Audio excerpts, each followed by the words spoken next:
皆さんこんにちは。好奇心 TV です。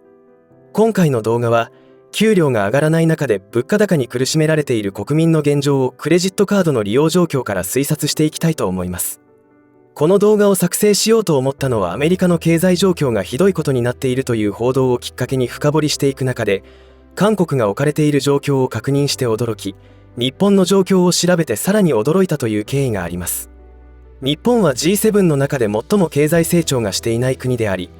給料も上がらない状況が30年以上も続いている異常な国です。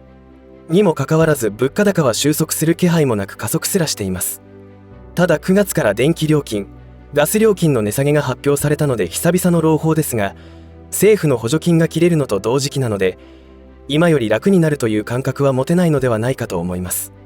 とにかく何が起きるか予想もつかない現代においては、情報を持っているものとそうでないものとの差は、例のお注射のように命の危険にもさらされることにもなるので、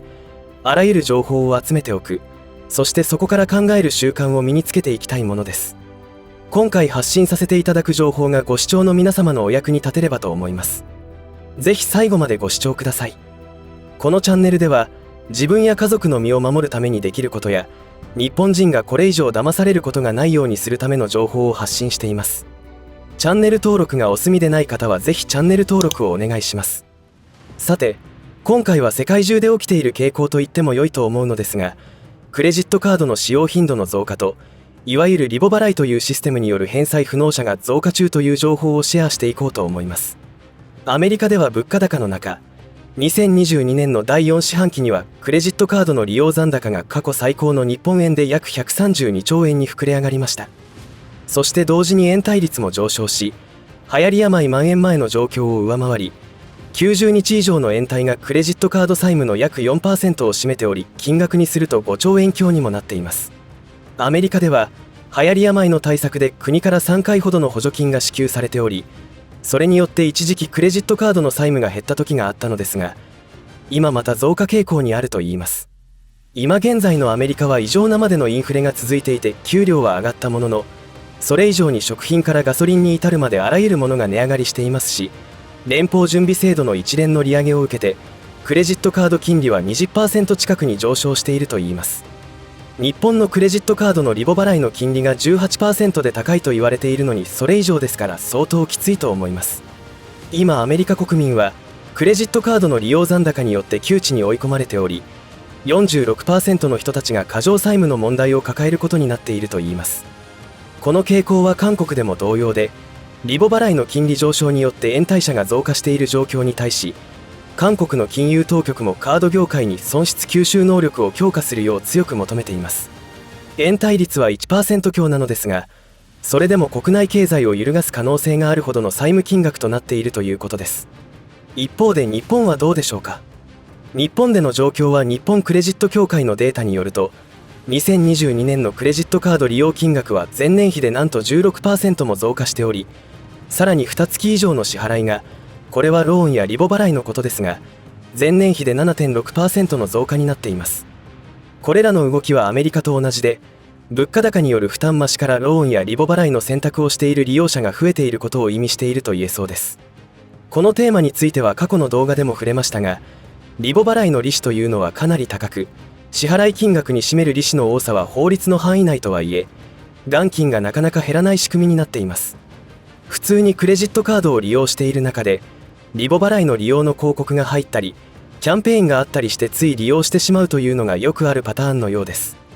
リボ払いというのは簡単に言えば、毎月一定額決まった金額を支払っていくという分割払いで、少々高めの買い物をしても支払いは5000円や1万円という固定になるので、借金をして買っているという意識が低くなっていくのが落とし穴になっていると言えます。そうして何を買うにしてもリボ払いを利用するようになると地獄が始まるというわけです。または毎月の生活がきつくなっている人がリボ払いでしのぐケースもあります。そうして債務があっという間に膨れることになり、借金を返すための借金をするようになるわけですが、総量規制というものがあるので、新たなクレジットカードはなかなか作れなくなっていることが多くなります。そうやって行き着く先はアイフルやアコムなどの消費者金融となるのが定番です。そのアコムのホームページを確認してみると、支払いの延滞をしている方の不良債権金額情報が出ていましたが、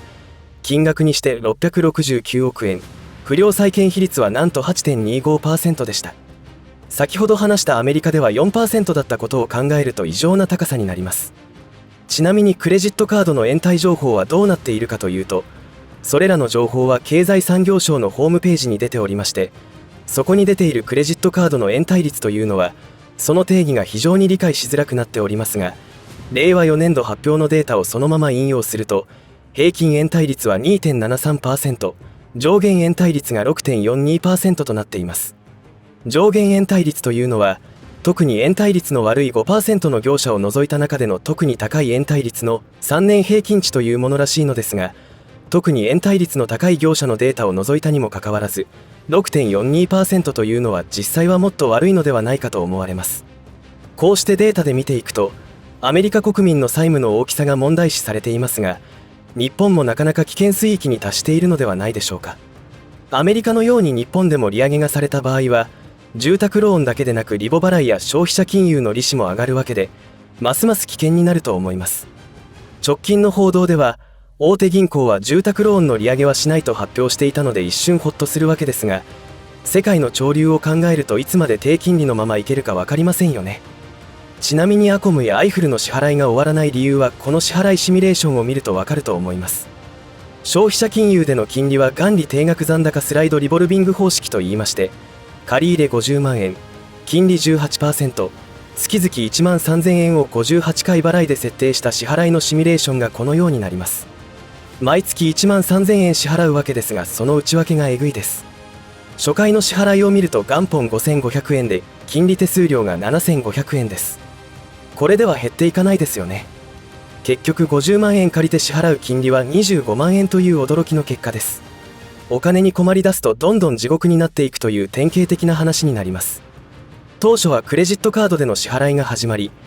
後払いという名の借金が始まって、そのうち生活が苦しくなりリボ払いを利用するようになります。こうなると借金を借金で返すという負のスパイラルに陥り、消費者金融に関わることになるというわけです。今こうした利用状況がわかるアンケート結果がありますが、さらに驚くことになります。消費者金融を利用する年齢別で見ると、40代が一番多いということで、子どもの教育費などにお金がかかる時期ということもあるかもしれません。そしてその利用目的はこちらになります。一番多いのが生活費の補填であり、第2位は案の定借金を返すための借金となります。そして借りているローンの種類は、なんと消費者金融が一番多く 40% 以上もあるというから驚きです。これが今の日本の現状であるという見方もできるのではないでしょうか。先ほどの返済シミュレーションでも分かったと思いますが、一度借りたらなかなか減りません。少し返したと思っても、またそこから借金返済のための借金をすることになるので、絶対終わらないのではないかというスパイラルに陥ります。物価高で生活が苦しくなっているところに高金利の支払いが増えるわけですから、なんとか手を打つ必要があることは明白です。今回取り上げたアンケート対象者が住宅ローンを支払い中かどうかはわからないのですが、仮に日本で政策金利が上昇したら一気に、そしてさらに経済が落ち込むことは予想できます。おそらく経済が落ち込むなんて言えるような生優しい状況ではないかもしれません。この動画を作るにあたって情報を調べていく中で、私自身も身が引き締まる思いがしました。今現在リボ払いがない人でも一度日常が失われた時には、あっという間に状況が悪化すると思いますので、対策が必要かもしれませんね。やはり前の動画でも取り上げましたが、クレジットカード払いは速攻やめるべきですね。そのサイクルを変えるときは本当に大変なのですが、やるしかありません。その方法についてはこちらの動画で具体的に話していますのでご覧になってください。今回アメリカ、韓国の情報に触れながら日本の状況も見てきましたが、生活にあえぐ人たちの状況がある程度理解できたのではないでしょうか。普段街を歩いていてもそのようなことを感じるケースはありませんが、統計で見ると事の重大さが分かってくると思います。いかがだったでしょうか。私の頭にいつもあるのは世界経済フォーラムのアジェンダであるグレートリセットについてです。グレートリセットとは、全く新しい経済システムに刷新するということを目標にしているわけですが、それは私たち庶民にとって楽園になるのか地獄になるのかというところが気になるところではないでしょうか。世界経済フォーラムに参加しているいわゆる VIP というのは、誰がどう見てもグローバリストたちの集まりであり、彼らが本当に目指すものは世界政府の樹立だと言われています。その良い例が EU です。 EU というのは3カ国の上に意思決定機関があるし、ユーロという貨幣を発行する権限もあります。そこには主権国家という概念がなくなっています。